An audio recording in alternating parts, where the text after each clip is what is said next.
Ça y est, les hommes d'aujourd'hui, et particulièrement les pères, sont de grands féministes. Dans sa journée, Anthony n'a aucun moment à lui. Mais à trop vouloir bien faire et à ne jamais s'amuser, il risque l'asphyxie. On les appelle papa poule, super papa ou nouveau père. À leur côté, les femmes sentent la différence. Papa qui s'applique, qui gère le quotidien, qui s'occupe des enfants le soir, qui fait les devoirs, qui fait les bains, tout ça. Fini la figure paternelle qu'on ne voit jamais parce qu'il travaille et qui ne se pointe que pour gronder les enfants. You are a spoiled, rotten little brat, and I'll tell you right now, I hate you back, you little shit. L'époque où les femmes étaient accablées par la charge domestique et parentale, sans aucune aide, est révolue. Désormais, le nouveau père est enfin investi. On le voit donner le biberon, déposer les petits à la crèche et assister à la réunion parents-prof. Sur les réseaux sociaux ou dans les médias, ils sont légion. On célèbre ces pères qui s'occupent de leurs enfants. On se réjouit de les voir aux sorties d'école, signe que l'égalité est enfin advenue. Enfin ça, c'est ce qu'on se raconte. Car ce mythe du nouveau père est en grande partie un mythe. Une arnaque même qui empêche de dénoncer les inégalités bien persistantes. Ce n'est pas moi qui le dis, mais les journalistes Guillaume Dodin et Stéphane Jourdain qui ont enquêté sur ces nouveaux pères. En France, en 1986, les femmes géraient 80% des activités parentales liées aux enfants. 25 ans plus tard, elles en géraient encore 71%. Sur Doctolib en 2023, 85% des rendez-vous des enfants sont pris par les mères. La proportion d'hommes qui prend leur congé paternité n'a quasiment pas augmenté lors de la dernière décennie et l'essentiel des tâches domestiques est toujours effectué par des femmes. Le résultat de leur enquête est accablant. Le constat est sans appel. S'il y a effectivement eu des progrès, nous sommes encore loin, très loin de l'égalité. Alors au lieu de célébrer à l'infini les hommes qui accomplissent des tâches, il est temps de rappeler les chiffres, les statistiques, les enquêtes sociologiques, pour essayer de répondre le plus objectivement possible à ces questions. Qu'est-ce qui a changé concrètement depuis les années 80 ? Comment remédier à ces inégalités ? Qu'est-ce qui a fonctionné dans les pays qui s'approchent le plus de l'égalité ? Que peuvent les hommes qui nous regardent pour participer à leur échelle à l'avènement d'une société plus égalitaire où les hommes et les femmes porteront enfin la même responsabilité dans la parentalité ? Réponse tout de suite dans cette nouvelle émission pour Blast.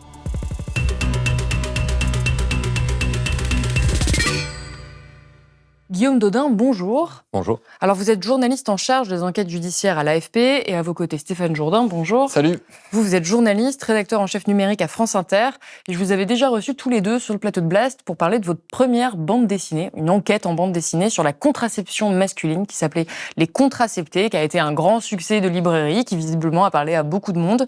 Et aujourd'hui vous revenez avec un nouveau sujet qui concerne là encore les inégalités femmes-hommes. Ça s'appelle L'arnaque des nouveaux pères, c'est aussi une bande dessinée, c'est illustré par Antoine Grimet. Et vous revenez sur la répartition de la charge entre les femmes et les hommes, les inégalités qui subsistent au sein du couple, des couples qui ont des enfants, et de ce rôle que peuvent se donner un peu certains pères, d'être des pères modernes, c'est bon, on a l'impression que tout est acquis, que les hommes prennent vraiment en charge la moitié du rôle de parentalité, et vous montrez que ce n'est pas le cas, et vous expliquez aussi qu'il y a des solutions à ça. Alors avant toute chose, qu'est-ce qui vous a poussé à écrire ce livre après les contraceptés ? Pourquoi ce sujet ? De mon côté, je pense que c'est venu pas mal des témoignages de mères que j'ai eus autour de moi depuis la publication des contraceptés. En fait, on a beaucoup parlé, et on a beaucoup parlé de leur burn-out maternel pour beaucoup. Elles se rendent compte que elles sont devenues mères, elles ont l'impression qu'on leur a dit depuis longtemps que les pères allaient être au niveau, que ça allait être égalitaire, et puis elles se rendent compte que la réalité de leur quotidien, c'est que elles ont plus de choses à gérer, elles ont une vie professionnelle parfois épanouie, mais elles ont aussi une vie domestique intense, elles ont la charge mentale entre les mains, elles en ont souvent marre, et on a voulu faire écho un peu à ça dans la BD. Il y avait aussi d'autres choses qui rentraient en compte. C'est tout ce qu'on voit sur les réseaux sociaux, dans les médias, dans la culture populaire depuis 20, 30, 40 ans, sur les pères qui sont présentés comme égalitaires, investis au même niveau que les mères. Souvent, on a voulu interroger ce constat en tant que journaliste. Et moi, en tant que journaliste, ça m'intéresse toujours beaucoup quand collectivement des êtres humains se racontent une histoire. Donc sur la contraception masculine, il y avait cette idée que les hommes font comme si ça n'existait pas, la charge contraceptive, et que il y a cette espèce de tabou qu'on regarde pas, et surtout on n'ouvre pas la boîte à Pandore. Et là, on s'est dit que est-ce que il n'y a pas des pères qui se racontent un peu collectivement une histoire, qui se voient un peu plus beaux qu'ils ne le sont, Y compris vous-même. Y compris nous-mêmes et surtout moi-même. Et les premières stats qu'on a vues, les premiers témoignages corroboraient complètement ce premier ressenti. Et donc on s'est dit on y va. Moi, je trouve ça justement quand même assez éloquent que vous commenciez par vos expériences, parce que vous êtes tous les deux papas, et vous vous interrogez un peu sur mais est-ce qu'on est ces pères modernes qu'on prétend être ? Vous êtes... En fait, on pouvait pas faire autrement, parce que pour nous, ça n'avait pas de sens d'être donneur de leçons ou de parler des autres sans parler de nous. Moi, je veux dire, ce nouveau père et cette arnaque, c'est moi, clairement. Donc ça part de moi, ça part de nous, ça finit sur nous, parce que l'idée, c'est de mener cette introspection et de regarder en nous quels sont les ressorts qui nous amènent à rester des hommes patriarcaux, même si on a une réflexion, même si on fait attention à ce qu'on fait, etc. Parce que vous êtes quand même les auteurs d'une bande dessinée Ouais. assez avant-gardiste sur la contraception masculine, à dire, regardez, nous, on pense cette question-là, et dès le début de la BD, on se rend compte que même vous, qui avez fait ces lectures, qui essayez du mieux que vous pouvez d'être le plus égalitaire possible, eh bien, vous ne l'êtes en réalité pas. Mais on veut être honnête en faisant ça, en se mettant en scène. C'est aussi pour ça qu'on a fait intervenir nos propres pères et nos propres compagnes qui viennent Dans le livre. dans le livre, qui viennent dresser un tableau de là où on en est, qui est pas un tableau plein de fleurs. Voilà, il y a des choses qui peuvent être encore améliorées. Je pense que c'est nécessaire. Je pense que aussi, basiquement, c'est nécessaire pour l'identification du lecteur homme. On espère qu'il y en aura un maximum, pas que des femmes. Merci à elles d'acheter la BD. Mais ce qu'on veut, c'est interpeller les pères sur cette question-là. Comme nous, on a été interpellés par ce travail. Et en discutant avec nos compagnes, en discutant avec des femmes autour de nous, on voit que les hommes, souvent, les pères hétéros, ont une image bien meilleure de leur propre travail, de leur propre engagement dans leur couple, dans leur famille, que la réalité de ce qu'ils font. Et c'est le meilleur moyen de le raconter, je pense, c'est de se regarder soi-même et de voir ce qu'il en est. Et c'est arrivé souvent qu'on fasse des entretiens avec des hommes, des mecs qui commencent en disant « Bon, moi, c'est pas 50-50, je dois être à 60-40 ». Et en fait, une heure après, en fin d'interview, ils étaient plutôt en mode « Bon, ça doit être plutôt 70-30 ou 80-20 ». Et en fait, peu importe, nous, on n'est pas là pour juger la répartition des tâches, on n'est pas là pour que ce soit 50-50. Chaque couple a son ressort, chaque couple a ses spécialisations. Mais la question, c'est est-ce qu'on se raconte une histoire et est-ce que du coup, il y a quelqu'un qui est lésé dans le couple ? Et il apparaît que manifestement, c'est le cas. En tout cas, les statistiques sont assez claires sur le sujet, puisque c'est une enquête journalistique. Ça part de votre expérience, mais après, vous objectivez ça quand même avec des faits, des chiffres institutionnels, des études sociologiques sur le sujet. Et ça commence fort, puisqu'on comprend que déjà, dans la dernière étude, déjà, on a peu d'études, en fait, sur le sujet. Ça, c'est un vrai sujet, déjà. Sur la question de la répartition de la charge parentale. Et les études qu'on a nous montrent que, clairement, les hommes géreraient en France 29% des activités qui sont consacrées aux enfants. L'INSEE dit même que plus les hommes ont d'enfants, moins ils se consacrent aux tâches domestiques. Ça, c'est complètement fou quand même. Le moment de leur vie où les hommes ont le plus d'activités en termes de tâches domestiques, c'est le moment où ils sont célibataires.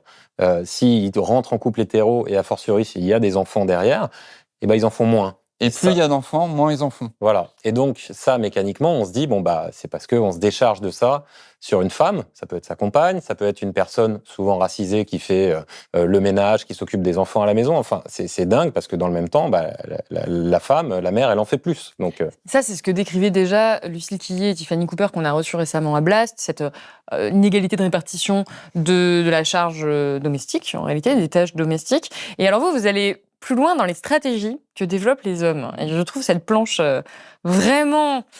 Je pense qu'elle va parler à beaucoup de femmes, on la mettrait à l'écran, où vous décrivez les 6 grands profils des hommes. Quelles sont les stratégies qu'ils adoptent, consciemment ou non, pour en faire beaucoup moins ? Alors, il y a l'aidant, donc celui qui dit oui, je vais t'aider, je vais faire ça, mais en réalité...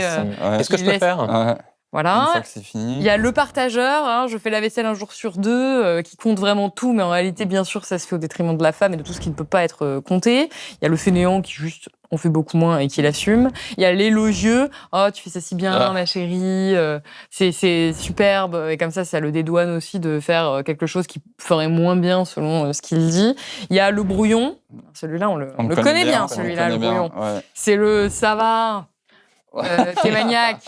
t'es maniaque, tu n'es pas à la hauteur enfin tu es trop. Détends-toi, ma chérie. Le détends-toi, ma chérie, ça va aller, alors qu'en réalité, les standards sont beaucoup plus bas chez ces hommes-là. Et puis il y a l'autruche qui fait semblant de ne pas avoir vu ce qu'il y avait à faire. Je me permets de vraiment décrire cette planche parce que ça fait écho, ça fait écho à beaucoup de femmes, je pense. Est-ce que vous êtes reconnu dans un de ces profils ou plusieurs ? Moi, dans les 6, ça dépend des moments de la vie et des moments de la journée. Mais oui, je pense qu'il y a un peu de ça, dans les 6. Après, ça n'empêche pas d'être autre chose. Moi, sur le linge, parlons de notre intimité réelle. Sur le linge, je suis un maniaque, donc je préfère quand c'est moi qui le fais que ma meuf, parce qu'elle fait ça moins bien et que 30 degrés ou 40 degrés, c'est pas la même chose. Donc voilà, il y a heureusement une complexité en tout être. Mais ces ressorts-là, je pense, en tout cas, si je regarde mes potes, pour pas parler de moi, ils existent dans pas mal d'hommes quand même. Et moi, je m'y suis reconnu aussi, notamment lorsque ma fille est née, donc il y a quelques années déjà, elle a 5 ans, mais sur des choses que, j'avais pas les mêmes standards que ma copine, et j'étais en mode, c'est pas, t'en demandes trop, on n'a pas besoin d'aller aussi loin là-dedans, alors que c'était des trucs basiques d'organisation de la maison, de gestion des enfants, qui nécessitent d'être au niveau. Ces stratégies, c'est des stratégies d'évitement. Il y a aussi des mecs, il y en a, on nous en parle, qui sont au niveau, mais ce que la chercheuse Francine Deutsch, elle a documenté, qu'on a reproduit dans la BD, c'est toutes les manières qu'ont les mecs quand ils n'ont pas envie de faire, de se défausser, et ils se défaussent à chaque fois sur des femmes, parce qu'ils savent que s'ils ne le font pas, ça sera fait par quelqu'un, par la compagne, parce qu'il y a toujours cette idée forte du patriarcat que quand on est un mec, souvent, on peut laisser les choses se faire, parce qu'il y aura toujours quelqu'un en secours derrière pour venir compléter, rattraper et assurer les choses. Dans votre couple, qui gère l'administratif ? C'est toi, Valérie. Qui gère les rendez-vous chez le médecin ? Pour les enfants, c'est plus Valérie. Et pour toi ? Et les rendez-vous pour toi aussi ? Qu'est-ce qui les gère ? C'est toi. Et les vacances ? Qui pense à organiser les vacances ? Madame. Surtout, cette situation, elle est encore d'actualité, et c'est ça qu'il faut préciser, parce qu'il y a des chiffres que vous citez qui sont très très récents. Et alors là, on a parlé des charges beaucoup domestiques, des tâches domestiques qu'on a aussi quand on n'a pas d'enfants, qui bien sûr augmentent quand on a des enfants, mais il y a aussi cette charge parentale qui consiste à s'occuper très concrètement de l'enfant, des enfants. Et là, par exemple, en 2022, près de 8 mères sur 10 disent se lever plus souvent que leur conjoint si le bébé pleure. C'est moitié moins pour les hommes. Donc en fait, il y a une conscience même généralisée du fait que c'est aux femmes de se lever. Ça continue avec l'âge. Sur Doctolib, par exemple, 83% des rendez-vous des enfants sont pris par les mères. Donc, qu'est-ce qui fait que cette charge qui consiste à s'occuper vraiment de l'enfant continue, là encore, à être portée par les femmes ? Parce que ça se voit, ça se quantifie quand même très facilement. Oui, alors sur les 83%, c'est un chiffre qui est hyper important parce que justement, on lui a donné une exposition, Doctolib a donné une exposition à ce chiffre en le révélant, mais sinon, c'est pas quelque chose qui se voit justement parce que c'est un travail de l'ombre quand les mères appellent un pédiatre pour prendre rendez-vous, c'est quelque chose qui se voit pas. Et c'est justement parce qu'ils se voient pas que les pères le font pas. C'est-à-dire que les pères sont beaucoup améliorés sur ce qui se voit, donner un biberon, changer une couche parce que vous avez une rétribution par le gamin qui est content que vous l'ayez fait, etc. Mais par contre, sur toutes les tâches qui se voient pas, par exemple, préparer les vêtements pour le gamin pour l'école le lendemain soir, où là, c'est très, très féminin, dans la répartition des tâches, ça se voit pas beaucoup, prendre rendez-vous chez le pédiatre, etc., etc. Donc, les hommes en font plus quand c'est valorisé socialement. Et que ça crée du lien, ce que vous expliquez. Oui. C'est vraiment les endroits où... Valorisé socialement par la société ou par le gamin. Par le regard du gamin. C'est là où il y a les faux semblants, en fait. C'est que les mecs sont de plus en plus convaincus, je pense, on l'a été nous-mêmes, qu'ils sont au niveau parce qu'ils en font plus que leur propre père et parce qu'ils ont l'impression de faire toutes ces tâches qui sont assez valorisées. Celles qu'on voit pas, celles qui demandent de l'anticipation, de réfléchir au long terme, elles restent majoritairement entre les mains des mères et ça a du mal à bouger quand même fondamentalement.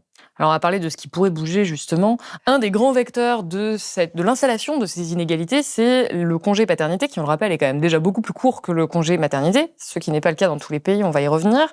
En France, ça n'a quasiment pas augmenté le nombre d'hommes qui prennent leur congé paternité ces dernières années. Entre 2013 et 2021, on est toujours autour de 30% d'hommes qui ne prennent pas ce congé paternité. Comment est-ce que ça se fait que dans une société où on est censé être en progrès féministe, ça ne bouge pas sur quelque chose d'aussi important que ce congé-là? C'est des raisons financières, c'est institutionnel ou c'est individuel? Il faut pas oublier qu'il y a 20 ans, 22 ans, il y avait le congé pater, c'était 3 jours. Donc moi, je suis devenu homme et j'ai commencé à travailler en CDI, etc. à un moment où la norme, c'était 3 jours. Donc c'est le Moyen-Âge. Donc vraiment, la législation a bougé. Pas assez, mais elle a bougé assez rapidement et il n'y a pas si longtemps, c'était quasiment rien.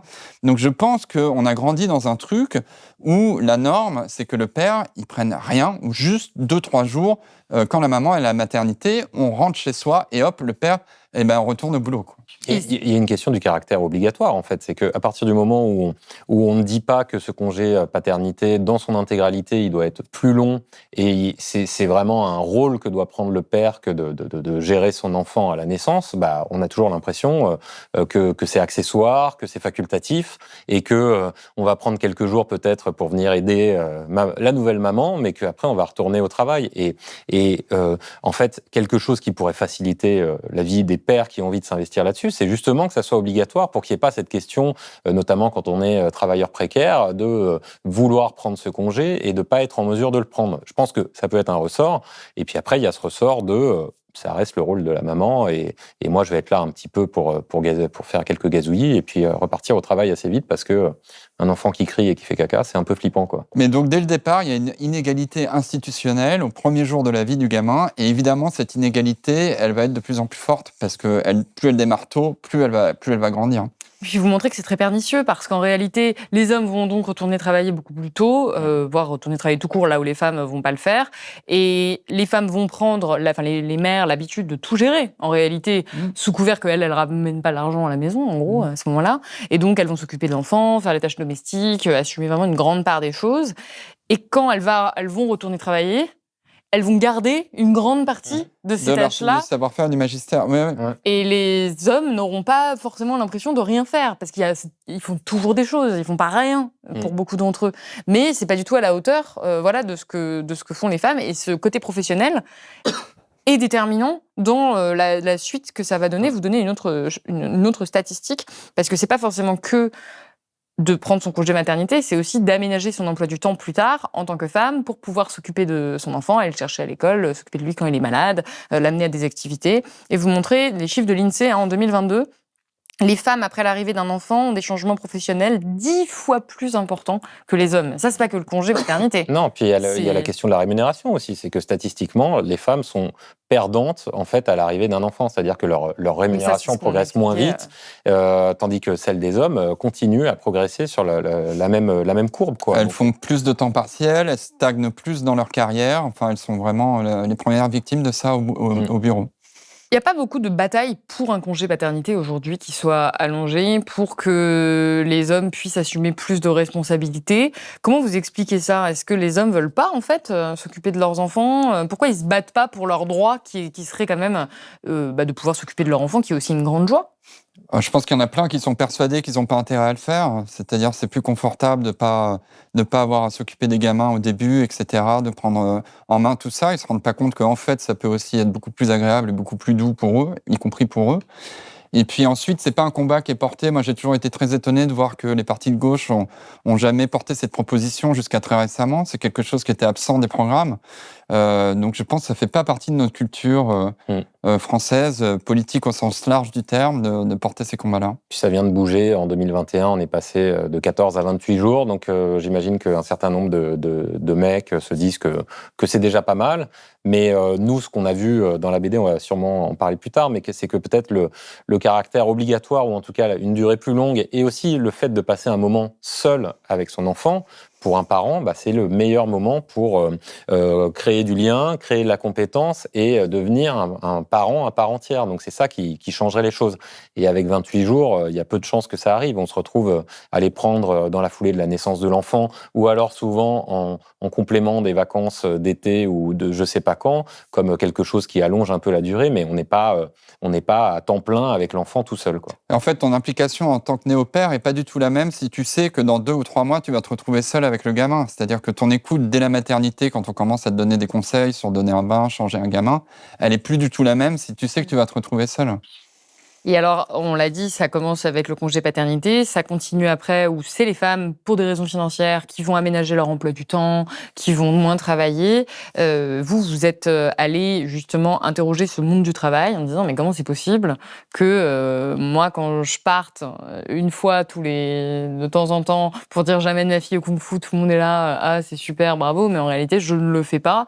Est-ce que c'est parce que les hommes sont pénalisés s'ils le font, alors qu'on a quand même l'impression qu'ils les valorisent, ou est-ce que c'est parce que les femmes veulent plus le faire? Comment ça se fait que le monde du travail ne Et s'il permet peut pas bouger, ça? Vous êtes allé interroger l'ancienne présidente du MEDEF, Laurence Parisot, et elle vous dit « Mais si, ça a changé, les pères prennent du temps pour leurs enfants, d'ailleurs on les applaudit pour ça, on les encourage, il n'y a pas de sexisme. » La discussion avec Laurence Parisot était très, très intéressante parce qu'on lui a demandé à la fin, mais concrètement, est-ce que vous avez eu dans votre carrière des personnes qui sont venues vous demander que la manière dont le travail est organisé soit modifiée pour que les parents aient de la place? Elle nous a dit oui, c'est arrivé. On lui dit de mère, oui, et de père, non, jamais. Donc c'était la preuve que dans le monde du travail, dans le monde elle est maintenant patronne d'une banque française, elle était dans un institut de sondage avant. Dans ce monde-là, les pères ne s'investissent pas, y compris au sein de l'entreprise, pour demander plus de place pour leur parentalité. Et c'est vrai que les quelques fois où ils vont aller chercher l'enfant, où ils vont avoir ce rôle paternel, ils le déclaraient dans l'entreprise, de suite c'est une aide d'honneur, alors que la mère, elle subit la double journée. Elle subit la journée où elle a envie de s'investir professionnellement, mais elle doit aussi derrière, en toile de fond, s'investir dans sa famille. Et cette notion de charge mentale, elle date des années 80. C'est une sociologue qui s'appelle Monique Eco qui l'a théorisée. Elle parlait déjà de ça. Elle parlait des ouvrières qui allaient au travail et qui, en même temps qu'elles étaient au travail, avaient encore la maison, la famille, toutes les contraintes qui pèsent là-dessus dans leur tête toute la journée. Mais je pense que l'entreprise a bougé beaucoup moins vite que le reste de la société. C'est-à-dire que les pères, même s'ils n'ont pas fait tout le chemin, et loin de là, ont quand même beaucoup bougé. La société a beaucoup bougé. Sur ces sujets-là, l'entreprise, très peu. Vous dites que ça a beaucoup bougé, mais on a quand même des chiffres de 2024 que vous citez dans le livre où vous dites que 42% des hommes et 34% des femmes trouvent que c'est normal qu'une femme s'arrête de travailler après avoir eu un enfant et que ce soit la femme qui le fasse. Donc on a l'impression d'une société un peu à deux vitesses où il y a une partie de la population qui clairement est en train de devenir plus féministe, être sensible à ces inégalités, et de l'autre, une partie qui est quand même très réfractaire à ces changements.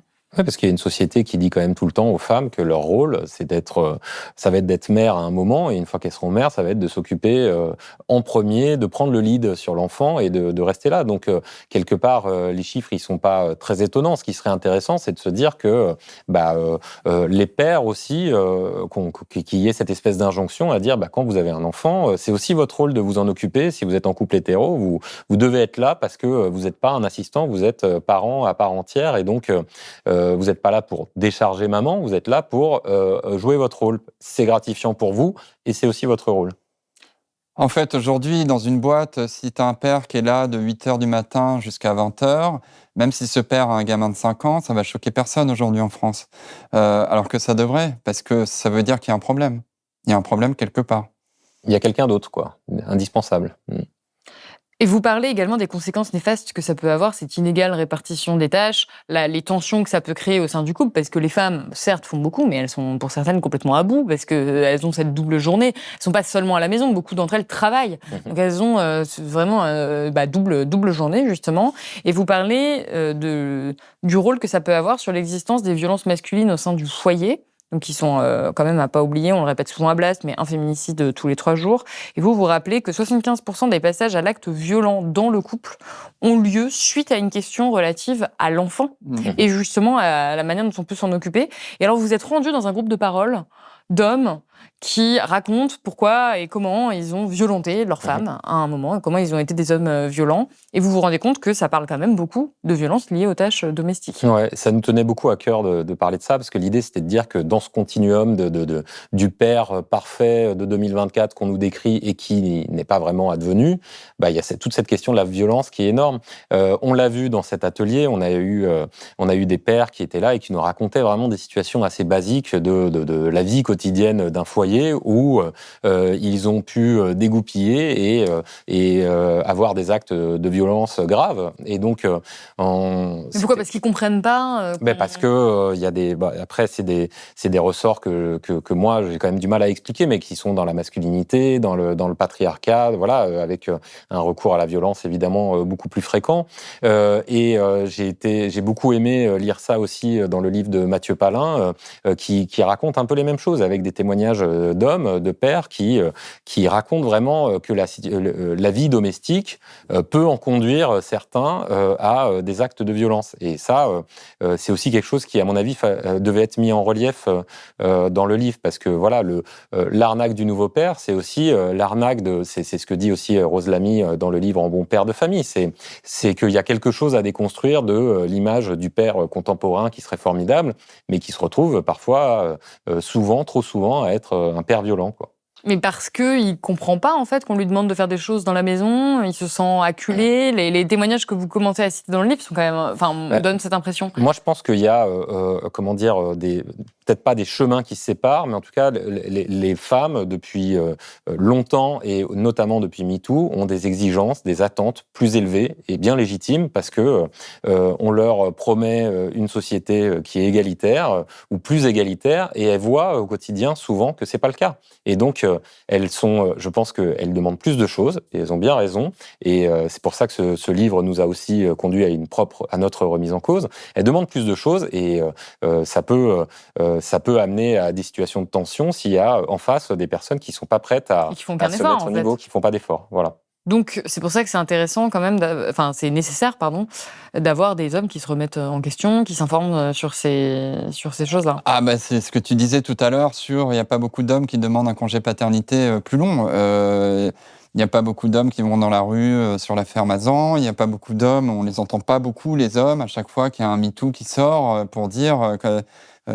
qu'est-ce qu'on fait pour remettre en cause tout ça, pour que ça s'arrête? C'est la première des choses, c'est cette remise en cause, c'est sûr. Parce que les conséquences, si on va très concrètement de tout ce que vous décrivez, c'est une souffrance avant tout féminine. C'est les femmes qui paient le prix de tout ça. Quel est l'intérêt des hommes aujourd'hui à changer ?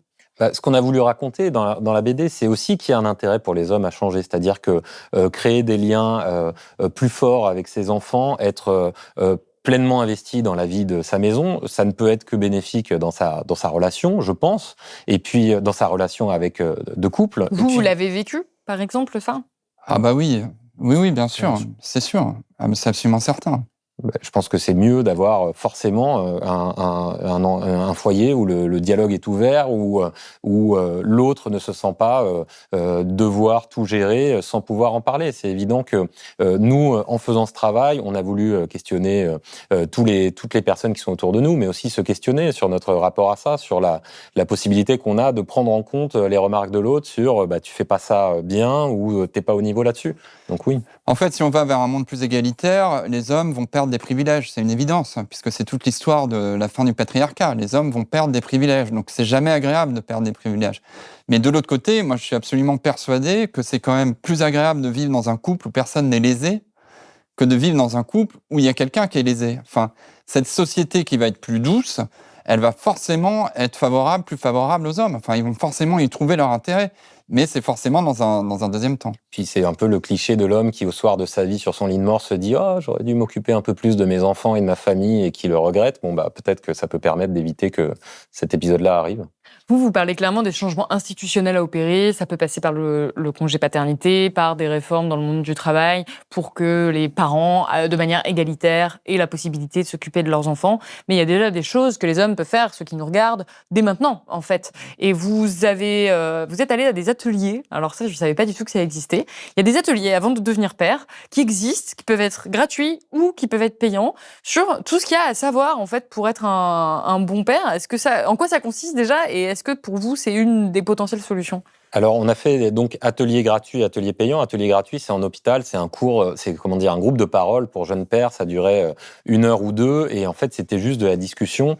Et c'était assez lacunaire, mais c'est l'hôpital public qui me l'a proposé quand je suis devenu père.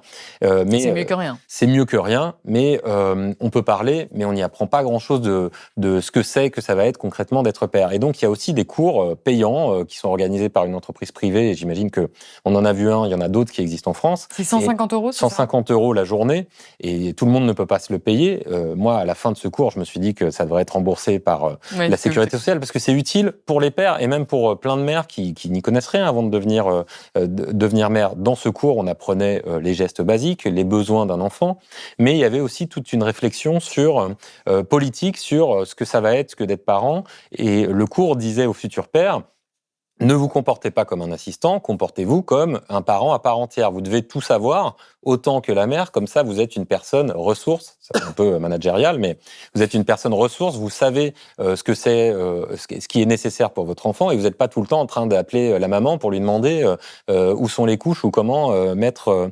le Doliprane. Voilà, c'est des choses comme ça, et c'est vraiment essentiel que ça puisse, se généraliser, et que les mecs se documentent là-dessus, parce que avant d'être père, ils disent souvent qu'ils sont en galère, qu'ils y savent rien, mais il y a quand même des outils qui sont disponibles au-delà de ces cours payants.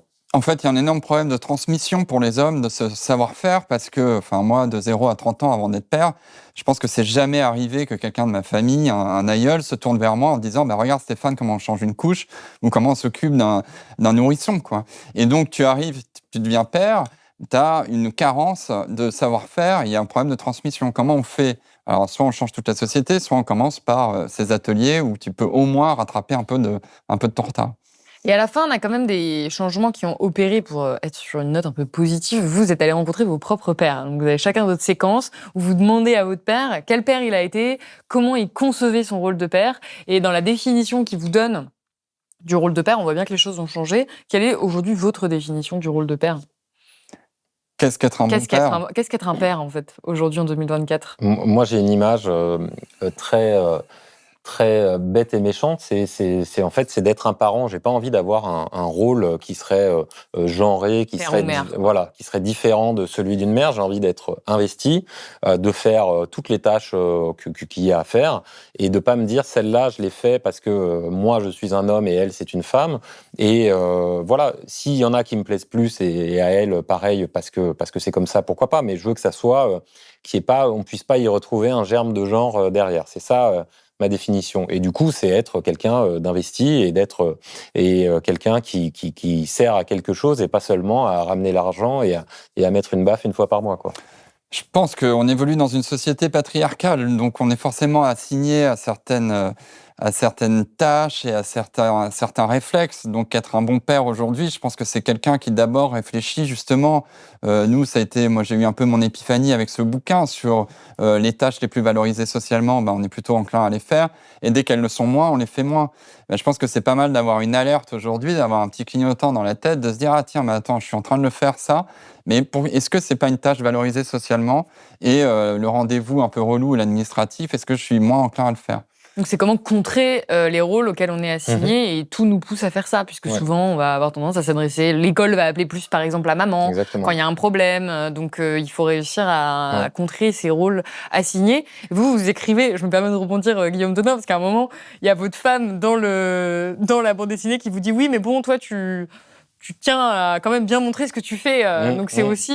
C'est ce que la BD a montré aussi, c'est que dans l'introspection qu'on a faite, elle a dit, en gros, oui, c'est vrai que c'est égalitaire entre nous, par contre, tu la ramènes un peu trop souvent sur faut qu'on fasse 50-50 maintenant, et puis sur dire, j'ai fait ci, quand pendant une demi-journée, elle a pas fait des choses parce que, je sais pas, elle bossait ou des choses comme ça. Donc elle me dit, ça, faut que t'arrêtes. Donc ça, c'est le travail de long terme qui montre que on n'est jamais... c'est toujours un chemin que de parvenir à quelque chose de juste et égalitaire. Et alors, un exemple de pays où il y a plein de choses qui ont été mises en place, qui nous est beaucoup donné, c'est l'exemple de la Suède, qui a été un pays qui vous a beaucoup intéressé, parce qu'effectivement, à chaque fois qu'on parle de société égalitaire, mais d'ailleurs dans la lutte contre les violences sexuelles, dans énormément de domaines, on pense à la Suède, qui est souvent présentée un peu comme le Graal de l'égalité femmes-hommes. Vous y êtes allé, vous avez rencontré des pères, je ne sais pas si vous y êtes vraiment pris comme ça, d'aller dans un parc... Complètement, comme ça. Vraiment, exactement. Vous êtes allé voir au hasard des pères dans un parc pour enfants en disant bonjour, vous êtes père. Et on a eu ce choc graphique immédiat de voir beaucoup d'hommes avec des enfants,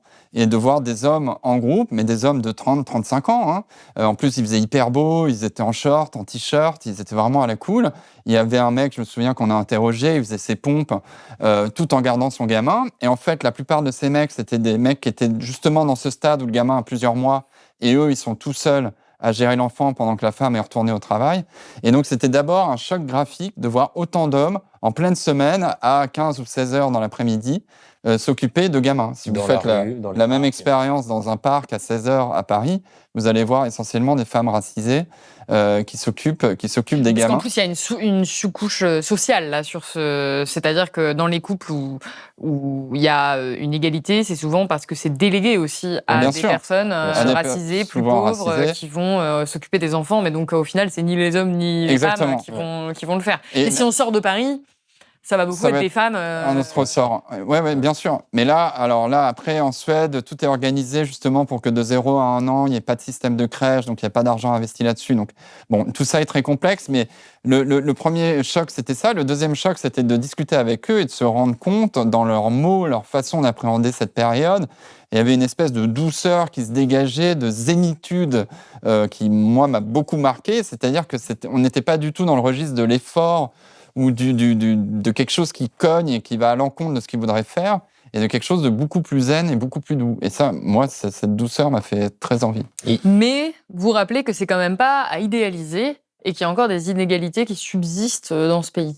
Tout ce qu'on a vu, c'est des gens qui sont à la fois fiers de ce que leur pays a réalisé et en même temps, ils se rendent compte que l'objectif n'est pas atteint. C'est-à-dire qu'on a la ministre de l'égalité homme-femme, Paulina Brandberg, qui nous dit en 2024, ça fera 50 ans qu'il y a ce congé qui a été modifié pour laisser plus de place au second parent, au père. Donc il faut quand même rappeler ce qu'est le congé paternité en Suède. Alors, c'est 16 mois. À partager à part égale avec de mémoire 3 mois qui peuvent être qui peuvent être cédés à l'un ou à l'autre, qui sont et en moyenne, structurellement, les femmes prennent 8 mois, les hommes prennent 3 mois. 3 mois, c'est beaucoup par rapport à la France, et c'est surtout 3 mois où ils sont souvent seuls avec l'enfant. Donc c'est un gap gigantesque. Mais bon, 8 mois par rapport à 3 mois, on voit que on n'y est pas. On n'y est pas. Et donc, la ministre disait, mais on ne va pas le célébrer puisqu'on n'est pas encore au rendez-vous.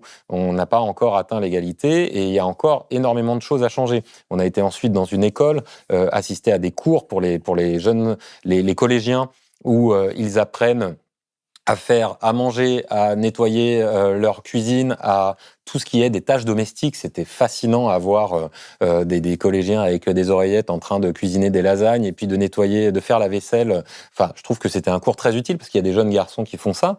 Mais dans ce cours, il y avait aussi leur professeur qui leur disait « Vous êtes dans une société qui veut être égalitaire, mais elle n'y est pas encore. Il y a encore beaucoup trop de violences faites aux femmes, il y a encore beaucoup trop d'inégalités et il y a encore beaucoup de chemin à faire. » Donc voilà, ils sont quand même lucides sur le fait qu'ils ont un modèle qui peut être valorisé ailleurs, mais qui n'est pas encore le modèle idéal. Voilà. Mais ils sont quand même vraiment devant nous. Ils sont vraiment devant nous, et c'est bien pour ça que c'est un modèle sain, parce que tout le monde, et même la ministre qu'on a rencontrée, c'est une ministre de droite qui appartient à un gouvernement très conservateur, et même elle est dans une réflexion de comment améliorer une situation qui est déjà bien meilleure que la nôtre.